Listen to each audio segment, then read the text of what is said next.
নমো নমঃ সুপ্ৰভাতম শ্ৰীমদ ভগবদ গীতামৃত আজি শ্ৰীমদ ভগবদ গীতাৰ ৰাজগৃহযোগ নামৰ নৱম অধ্যায়ৰ 30 সংখ্যক শ্লোকভাগী হৈছে এনেধৰণৰ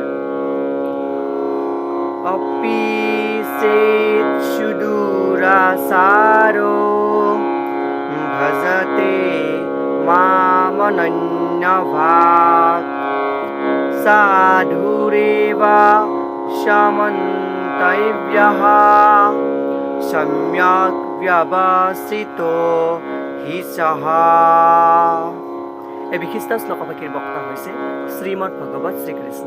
শ্লোকভাগীৰ অসমীয়া অৰ্থ হৈছে এনেধৰণৰ: যদি কোনো পৰম দুৰাচাৰীয়েও অনন্যভাৱে মোক ভক্তি কৰিবলৈ লয়, তেতিয়া তেওঁক সাধু বুলিয়েই ধৰি ল'ব লাগিব, কাৰণ তেওঁ ভালদৰে একাগ্ৰতাৰ ভাৱ অৱলম্বন কৰিছে।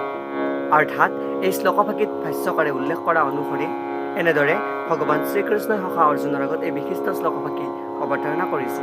ভাষ্যকাৰৰ মতানুসৰি সুদূৰাচাৰ পদটোৰ তাৎপৰ্য যথেষ্ট প্ৰাসংগিক বুলি উল্লেখ কৰিছে।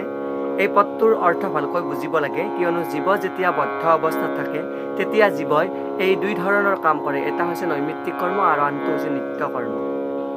আৰু দেহ ৰক্ষাৰ বাবে বা সমাজ বা ৰাষ্ট্ৰৰ নিয়ম ৰক্ষাৰ বাবে, আনকি ভক্তৰ বাবেও বিভিন্ন ধৰণৰ যি কাম কৰিবলগীয়া হয় সেইবিলাক হৈছে নৈমিত্তিক কৰ্ম।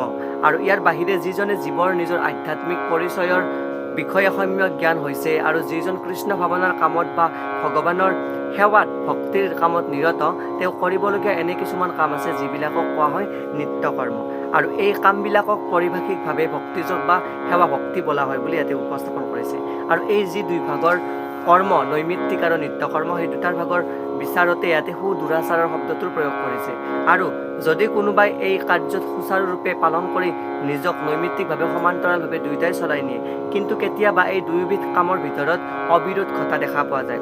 আৰু ভক্ত এজনে নিজৰ যি ভক্তিৰ মাধুৰ্যৰে ভৰা অৱস্থাত তাৰ ব্যাঘাত ঘটাবলৈ কোনো কামত যাতে তেওঁ নকৰে, তাৰ বাবে ইয়াতে দূৰ সম্ভাৱনাৰ কথা ইয়াতে ভগৱান শ্ৰীকৃষ্ণই উপস্থাপন কৰিছে।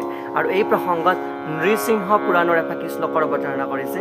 শ্লোকভাগী হৈছে এনেধৰণৰ: ভগৱতী চ হৰাৱনন্যস্যেতা ভৃশমলিনো অপি বিৰাজতে মনুষ্যঃ ন হি শশকুলুষস্বভিঃ কদাচিৎ তিমিৰ পৰাভৱতামুপৈতি চন্দ্ৰঃ। এই বিশিষ্ট শ্লোকভাগীৰ অসমীয়া অৰ্থ এনেধৰণৰ হ'ব পাৰে।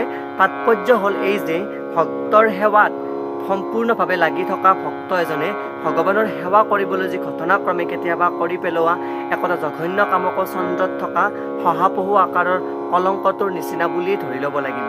তেনে কলংকই চন্দ্ৰক পোহৰৰ বিলোৱাত বাধা নিদিয়ে। সেইদৰে ভক্তৰ সাময়িক স্থলনে ভক্তজনক ঘৃণনীয় কৰি নুতুলে বুলি ইয়াতে নৃসিংহ পুৰাণত এই বিশিষ্ট শ্লোকভাগীৰ পৰা এই ভাষ অৱতাৰণা কৰিছে। অৰ্থাৎ ইয়াতে ভক্তৰ স্বৰূপৰ কথা অৱতাৰণা কৰিছে।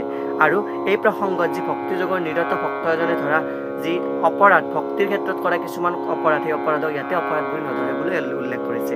আৰু এই প্ৰসংগত ভক্তিযোগৰ অনুশীলনৰ দ্বাৰাই যদি স্বভাৱৰ উন্নতি ঘটাব নোৱাৰে, তেনেহ'লে বুজিব লাগিব যে তেওঁ উত্তম ভক্তৰ শাৰীত নপৰে। অৰ্থাৎ তেওঁৰ যি কুলুষতা আছে সেই কুলুষতাও এই মায়াপাশৰ পৰাই আবদ্ধ নহয়।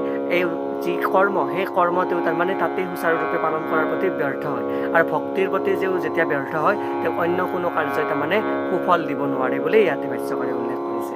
এয়াই উক্ত বিশিষ্ট শ্লোকভাগীৰ সৰল পদাৰ্থ।